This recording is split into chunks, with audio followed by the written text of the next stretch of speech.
Hey, folks, my guest today is Nick Gerard. He's a lifelong creator and builder, as well as a former Microsoft software engineer and PM. He holds degrees in music, computer science, and electrical engineering from the University of Michigan, where he also launched his first startup while still a student. Before founding his current company, Norby, he consulted for numerous early stage companies and helped launch a viral online community at the start of the COVID-19 pandemic. Again, now building Norby.live, a marketing platform for creators. Nick, you ready to take us to the top? Yeah, thanks for having me. You bet. Okay, so you sound like a triple threat. You have empathy from music, you can code from computer science, you're in the weeds because you ran an agency, launched side projects. So Norby's going to be big, huh? That's the idea. The first startup I ever started actually was a music startup. That was the one I did in college, and we built it for DJs, and it was about collaborating, like building collaborative playlists and playing music together in real time. And the goal for me has always been to figure out a way to marry those two things, to figure out a way to Very, build products and services for people in creative worlds, and that's really carried me through most of my 20s. very cool. Okay, so Norby.live is the tool today. Help me understand who's paying you and what they're paying on average per month if you have customers. Yeah, so we have two tiers. We call the creator tier and the brand tier. The creator tier is a $5 a month tier, and the brand tier is $20 a month. And you can basically think of Norby as like if you took Linktree, Mailchimp, Flowdesk, Lead Pages, and Community, and smushed them all together. All those things that people set up super complicated Zapier flows to wire together to build their online presence. Put all those in one place. You brand everything one time. It looks right in all the different places. Everything is built to work together, so you don't need to hook a bunch of different services together. Usually, we can simplify people's stack, take a lot of the daily tasks out of their operations, and also usually save them money. I use a lot of those tools, and I'm just thinking off the top of my head, my last bill from each of them all together is probably somewhere around $1,000 a month. I would never believe that you could do Yep. everything they do for $5 a month, to the point where I would never even sign up for your tool at $5 a month because I wouldn't think it's possible that you actually can do that. Yeah. Well, I mean, I'm not going to sit here and pretend that, our newsletter and email features does everything that Mailchimp does. We are a company that is 11 months old. But what we actually found is most people don't use all the features that a tool like Mailchimp offers. Mailchimp is, an email provider to end all email providers. It's trying to be everything to everyone at the same time. And so if you look at the average spend, most people are spending $65, $70 a month on Mailchimp. People, who kind of fall into this category, and they're not getting most of that value from a tool like that. That's actually why tools like Flowdesk have started to crop up and take some of that market share away. We learned all of this because we built a community ourselves. Like the genesis of Norby was myself and my two co-founders at the very beginning of the pandemic, built an online community that went like semi-viral overnight. We had tens of thousands of people engaging with this thing, and all of a sudden we had to build a lot of stuff and coordinate a lot of things. And we were hosting events on different platforms, and we had email lists, and we had SMS lists, and we were spinning up landing pages and signups and all this stuff all the time. And we experienced firsthand what it is like to try to build and manage this kind of operation day to day. And so we started out just building tools for ourselves, just solving for our own use cases. Like Hmm. we need a link in bio. We want to be able to do text messages. Oh, we're doing an event collab with, this other community over here. Let's like build, the ability to host events. And so it just started very organically with our own needs, building for the use cases that we encountered. And then because we were working with other creators, other community builders, other brands, they started being like, hey, can we use those tools that you're building? Because we're doing exactly the same thing.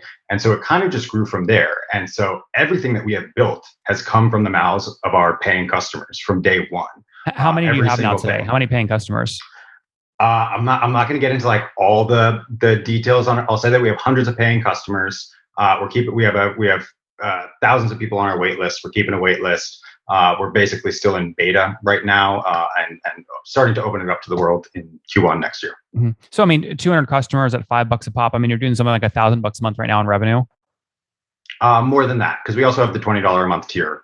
I Yeah, see, I see. But I imagine there's probably only a handful though on that, right? it's pretty evenly split, actually. Oh, I would say we have probably three distinct cohorts. We have individual creators and influencers who I would actually define separately. I think influencers probably make most of their money from brand partnerships and sponsor posts and sponsored content. Creators are people who are directly monetizing their audience, selling subscriptions, selling content, tips and that kind of thing. So we have those individual creators. They're very well suited to our $5 a month tier. Then we have what I would call like community builders. They may be people with a business objective. Maybe they have a shop or something. Maybe they have a paid membership community. They might be an activist. Maybe they have a Mighty Networks. Maybe they have a Facebook groups set up. Maybe they have a Slack or something like that. And then we have brands. We have e-com operations that are, D2C Instagram brands that are, building text message lists and doing promos, and they have an email newsletter, and they need a link in bio, and then they're doing collabs with other brands, and they do it at Clubhouse, Yep. Understood. Spaces and that kind of thing. So 200 maybe multiply times like 10 or 15 a month on average instead of 5. You're doing a couple $1,000 a month in revenue, right? Is sort of where you're at today. Sure. And where were you a year ago? Did you have any revenue a year ago or no? We did not. So we started this. We went full time on this at the very tail end of 2020. Myself and my two co-founders, and until this summer, it was just the three of us, and we were just, building these tools slowly, starting to pick up our because we had built our own community. We had a great network of kind of early people to test concepts with and get feedback from and give prototypes to. So we spent a lot of the spring doing that and kind of took the wraps off in the summer and unveiled our website and started doing events and activations with our own customers, co-hosting things. And then we raised a round of funding in July, and we've been, building out the team since then. The three co-founders, did you guys just split everything evenly, 33, 33, 33 at the start? Not exactly, but ballpark, yeah. And why not exact? I mean, I ask this because it's the toughest conversation you'll have as you're launching a company. So share what you can. Why didn't you do it evenly? Sure. We had a very candid conversation with each other about what all of our strengths were and what we brought to the table. And I think the three of us have all known each other for several years. There's a lot of mutual respect and trust. And one of the things that I love about our partnership is how complementary it is. We come from very different backgrounds. I'm a tech and product person. I was a software engineer. I was a PM. Did all the things that go in it. I've built software. I've marketed software. I've done product design, all of those kinds of things. So you own the most then of the three? I am the CEO. Yes, as the CEO, I own the most of the three. And those things aren't always correlated. There's just because someone has the title CEO doesn't mean you own the most. So I'm just curious. So you own the most because of the skill set you brought to the table. The others maybe own a little bit less. Yeah. Fair. Okay, cool. Talk to me about the round you raised. How much did you raise this year? So we raised just under $4 million in July. And we basically set a cap for ourselves about how much of the company we wanted to give away, and said this and no further. And what was that cap? I mean, most people in the seed or pre-seed are selling 20% or so. Yeah, basically that. And we, we kicked off, we took the wraps off of our product in May. We started doing, as I said, a whole bunch of events and activations with our own customers. That we have found is like an incredible way to fill the top of our funnel. Every time we do an event, every time we do programming or anything of that kind, we get hundreds of signups. We have never lacked for signups. From before we even launched or had a product, we've had a wait list. So we started doing that. It went super well. We were kind of feeling out how we wanted to structure the company from here and decided that we wanted to raise a round. And so we started fundraising in at the very end of April or at the beginning of May. It took us about 4 to 5 weeks to get offers that we were interested in on the table, and then a couple of weeks after that to get things closed. What did you do? That's not easy. What did you do in the first 4 to 5 weeks to generate that kind of demand?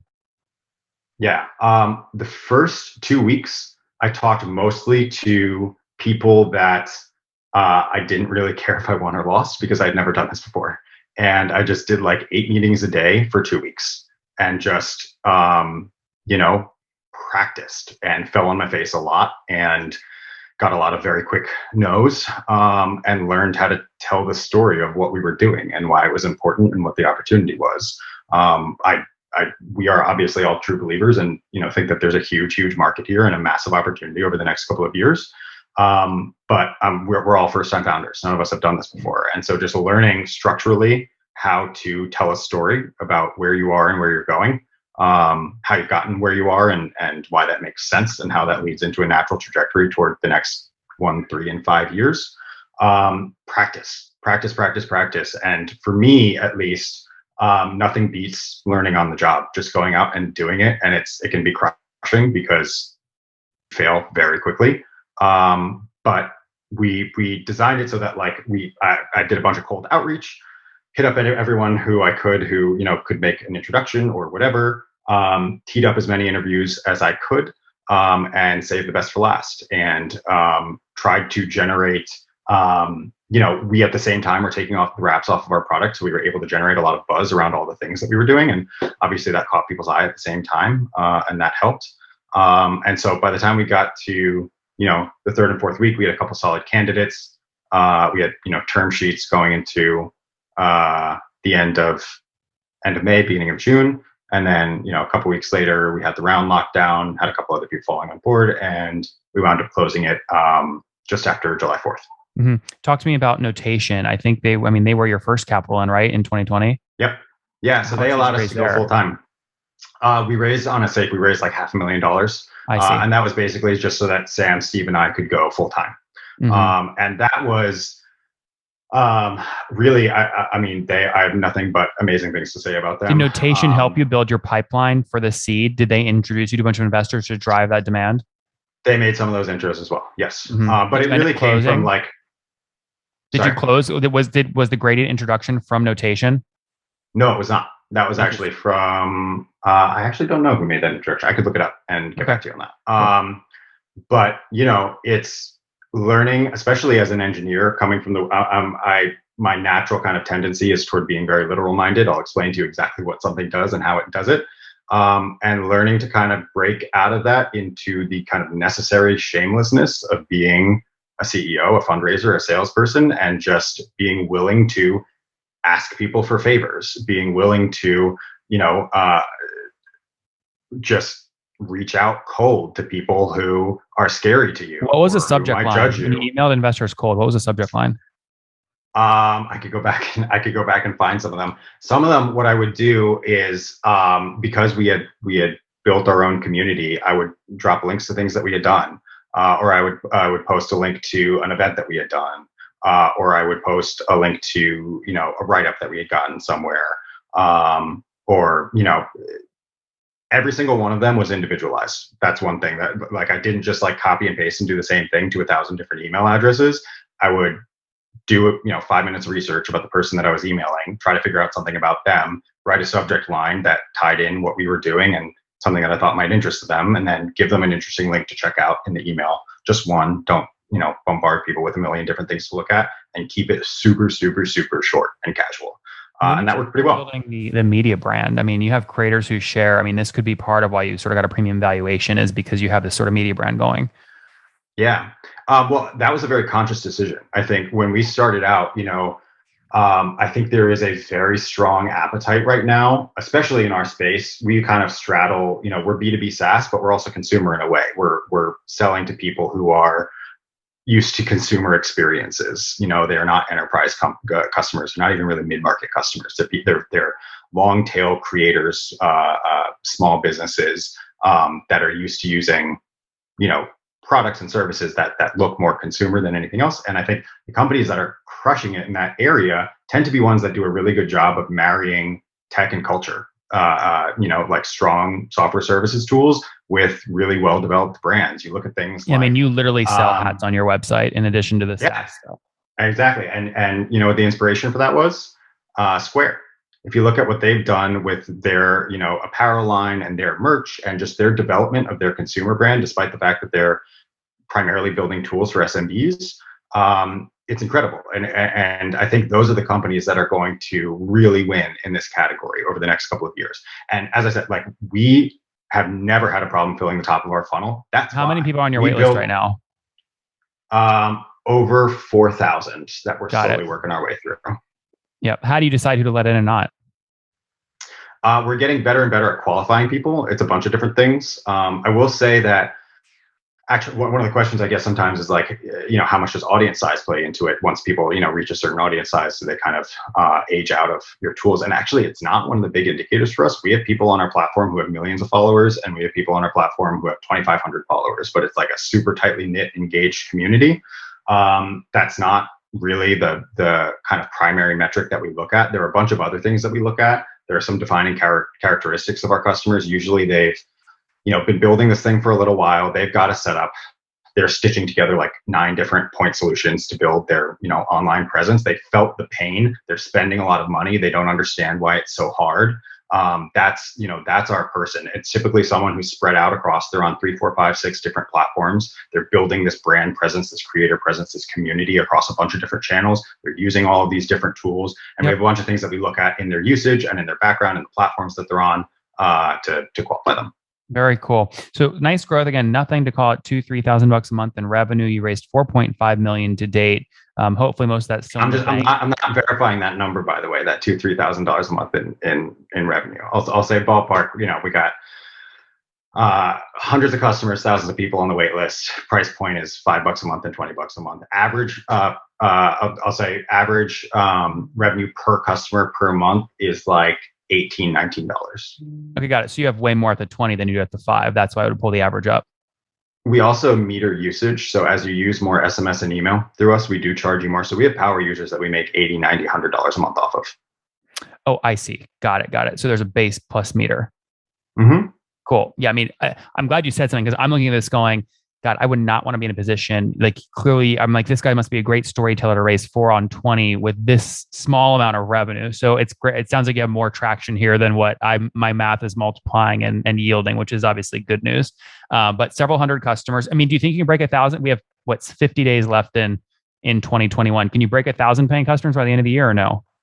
I think we definitely could if we wanted to. It's a question we have spent. Oh, come on, Nick. That's such a silly answer. Come on, that's such a silly answer. What do you mean if you wanted to? Of course you want to. I'm saying that we have a wait list that we are waiting to execute on because we have a lot of pieces that we're getting into place. And like, for instance, in the last 2 months, we've tripled our conversion during our trial. We have an entirely paid product. We have no free tier, and we have tripled the number of people that we are converting in every cohort.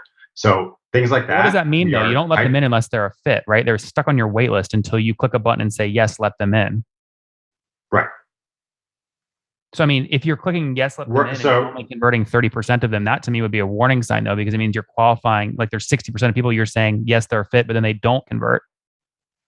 Sure. But the conversion is increasing more than we are qualifying people is what I'll say. We are converting a lot of the people who come. I don't know what that means.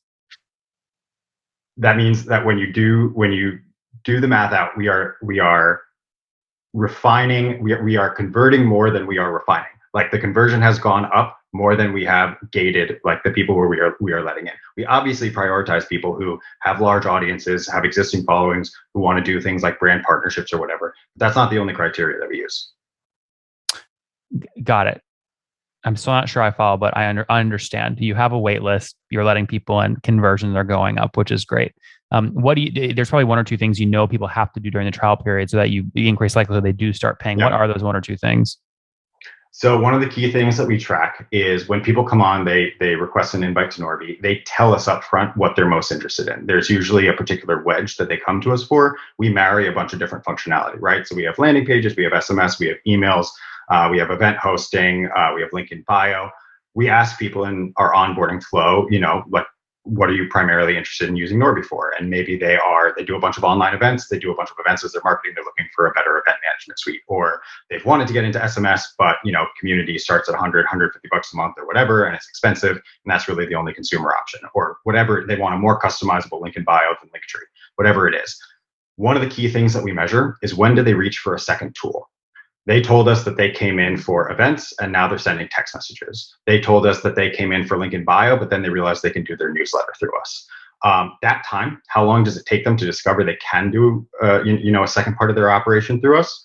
And how engaged are they with that second feature? As soon as they reach for that, and as soon as they reach for that tool, as soon as they reach a certain threshold of engagement, we know that we're going to convert that person. So decreasing that time, increasing the discoverability of features, product education, tightening up that kind of onboarding experience during your trial has been really the focus for us for the last couple of months. Makes sense. Hey, we're over time. Quick rapid fire things here. What's the team size today? How many people full time? We're at 8 full time now. 8. How many engineers? We are at 4 engineers with another one starting next month. Very cool. Plus you, right? Yes. Nice. You still get to write code. You're still early enough. All right. Very I cool. am. Let's wrap up with the famous five, Nick. Number one, favorite book. Favorite book of all time. Transformative book for me in college was a book called Shantaram, about a guy who basically ditches his life and goes and fights with Mujahideen in Afghanistan in the 80s. And it's a fascinating book about philosophy and values and what makes life worth it. How do you say it again? Shantaram. Shantaram. Shantaram. Okay, very cool. Number two, is there a CEO you're following or studying? Is there a CEO that I'm following or studying? I mean, this might be a semi-cliche answer, but I think Patrick Olson of Stripe and just the long-term vision that they have for that company is really incredible. I mentioned Square before. I think a lot of the things that they're doing are incredible, although I probably wouldn't put Jack Dorsey necessarily at the top of my list. And number three, what's your favorite online tool for building Norby? What's my favorite online tool for building Norby? Yep. Across any particular dimension? Just any tool, whatever you use the most. Any tool? We use HubSpot as our CRM. HubSpot is amazing. It's just putting a lot of our different operations in one place like that was a game changer for us. Number four, how many hours of sleep do you get every night? I try to get at least 6. Sometimes I fail. All right. And what's your situation? Married, single, kids? I'm single. I live with I'm technically single. I live with my long-term girlfriend and our dog. Very cool. So no kids. How old are you? I'm turning 30 next year. Big 30. Very, very cool. Okay, 29. So last question, something you wish you knew when you were 20. I've gotten this question a couple times lately, and I think the biggest thing that I would tell myself at 20 is learn how to hang in a lot of different kinds of spaces. Learn how to talk to lots of different kinds of people from different kinds of backgrounds who are good at different things. Learn how to put people at ease and hear people's stories. I think it's a really, really undervalued skill to be able to walk into a place and absorb instead of project. And so, yeah, learn to hang in lots of different kinds of spaces. Guys, there you have it. Norby, easy way to put your link in your bio with SMS, newsletters, events all in one place. Super easy marketing. They have hundreds of paying customers that cost an average of $18 per month. They just launched Call It back in 2020 with a $500,000 pre-seed round that allowed Nick and his co-founders to go full time. Then just raised a $4 million seed, sold Call It around 20% as a business as they look to scale now with their team of 8. Nick, thanks for taking us to the top. Yeah, thank you so much, Nathan. One more thing before you go. We have a brand new show every Thursday at 1 p.m. Central. It's called Shark Tank for SaaS. We call it Deal or Bust. One founder comes on, 3 hungry buyers. They try and do a deal live, and the founder shares back-end dashboards, their expenses, their revenue, ARPU, CAC, LTV, you name it, they share it. And the buyers try and make a deal live. It is fun to watch every Thursday, 1 p.m. Central. Additionally, remember, these recorded founder interviews go live. We release them here on YouTube every day at 2 p.m. Central. To make sure you don't miss any of that, make sure you click the subscribe button below here on YouTube, the big red button, and then click the little bell notification to make sure you get notifications when we do go live. I wouldn't want you to miss breaking news in the SaaS world, whether it's an acquisition, a big fundraise, a big sale, a big profitability statement, or something else. I don't want you to miss it. Additionally, if you want to take this conversation deeper and further, we have by far the largest private Slack community for B2B SaaS founders. You want to get in there. We've probably talked about your tool if you're running a company or your firm if you're investing. You can go in there and quickly search and see what people are saying. Sign up for that at nathanlatka.com/Slack. In the meantime, I'm hanging out with you here on YouTube. I'll be in the comments for the next 30 minutes. Feel free to let me know what you thought about this episode. And if you enjoyed it, click the thumbs up. We get a lot of haters that are mad at how aggressive I am on these shows, but I do it so that we can all learn. We have to counter those people. We got to push them away. Click the thumbs up below to counter them and know that I appreciate your guys' support. All right, I'll be in the comments. See ya.